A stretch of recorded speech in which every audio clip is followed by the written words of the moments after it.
To be a thief, you have to be precise.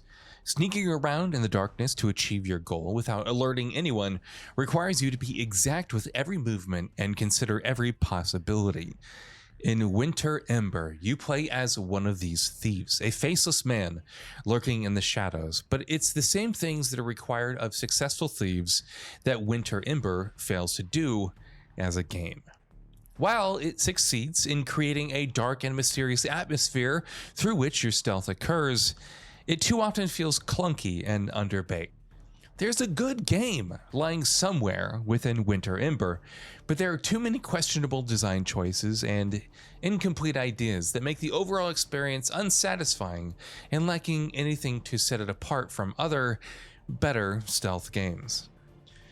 In a rather convincing opening cutscene, the main character of Winter Ember, Arthur Artorias, narrowly escapes being killed in his father's mansion, but loses both his fodder and his fortune. Years later, Arthur returns to the city to find out what happened and seek revenge on the people who carried out this act. While it's not a revolutionary premise, there's a solid foundation for this story, and some major plot points are told with beautiful hand-drawn animated stills. I do wish these major moments happened more frequently because the storytelling in between it's almost entirely tell, don't show. There's a lot of overly melodramatic dialogue that frequently shifts tone and leaves little room for interpretation, and it can get exhausting to listen to repeatedly, especially through some overly long story sections that take you out of the core gameplay. It hurts, too, that the story doesn't ultimately capitalize on its potential. While the first half or so of the story remains somewhat grounded, it begins to lose itself in the second half.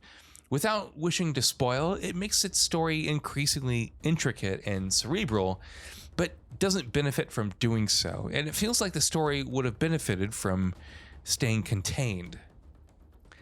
It's unfortunate that the story doesn't entirely succeed because the game is frequently structured around it. While it is technically an open world, there are multiple extended sequences that ostensibly lock you out of the open world and force you through linear missions with no chance to return to replenish your items or do side missions. This resulted on one occasion, for example, in my having to play for over an hour with minimal health, as I had used all my health potions and had no way to buy any more. When it does become a truly open world, while the different environments aren't huge, I appreciate what it's going for. You're encouraged to explore the map and see different types of side quests and find different types of loot, which gives you the chance to see the surprisingly intricate level design, which includes an impressive amount of verticality and intricately connected levels. In many cases, this level of design is the most impressive aspect of Winter Ember. The biggest drawback with this type of level design is the camera, as Winter Ember opts for an isometric view where you can control the camera's direction. This is great in allowing for 360 degrees of exploration, but it also means that it's easy to get lost, especially with how samey some environments can get and how dark most of the levels are. When it comes to the moment-to-moment gameplay of Winter Ember, though, it's frustratingly inconsistent.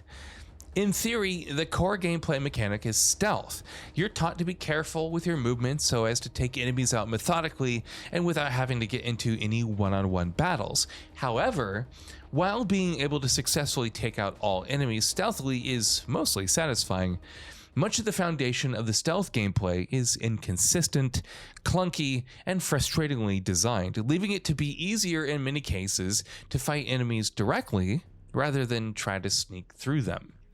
For example, there is an interesting system around light and visibility.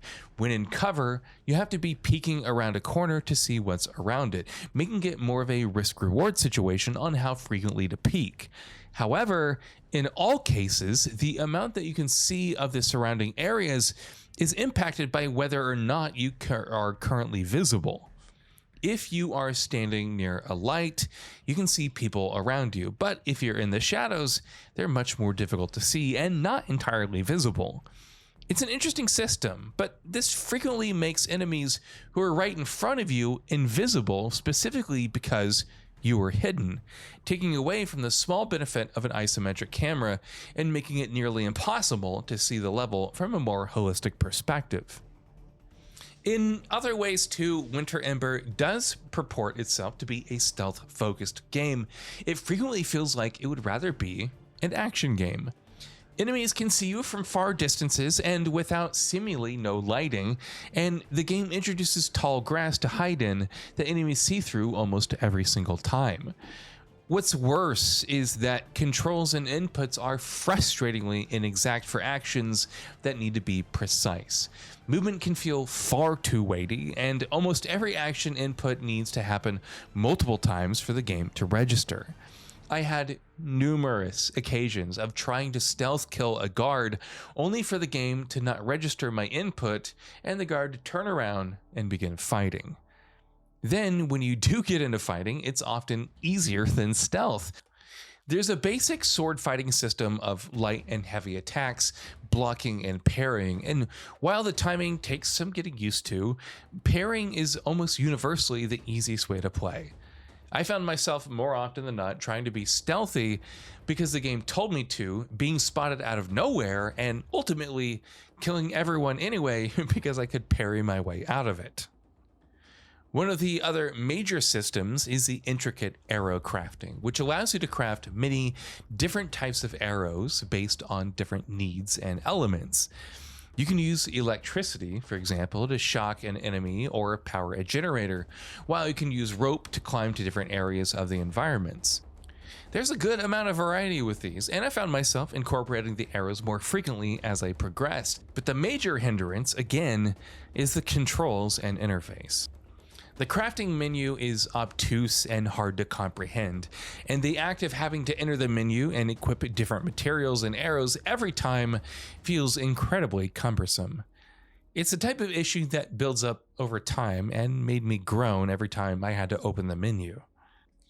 There's an interesting idea lying somewhere within Winter Ember, but the final product doesn't bring out the best parts of it. While stealth games are nothing new, there are a couple of mechanics like the visibility and the exploration that Winter Ember seemingly could focus on. But for every interesting idea, there are multiple flawed design choices or gameplay inconsistencies that bring the experience down, especially in the cumbersome menus and heavy inputs. I wanted to like Winter Ember far more than I did, because when it comes down to it, this is a stealth game that fails to abide by its own rules. And with that, we've reached the end of this video. Have anything to say? Let us know in the comments below. Also, we upload new videos every day on GamingBolt, so please consider subscribing as it really helps us out. Thanks for watching.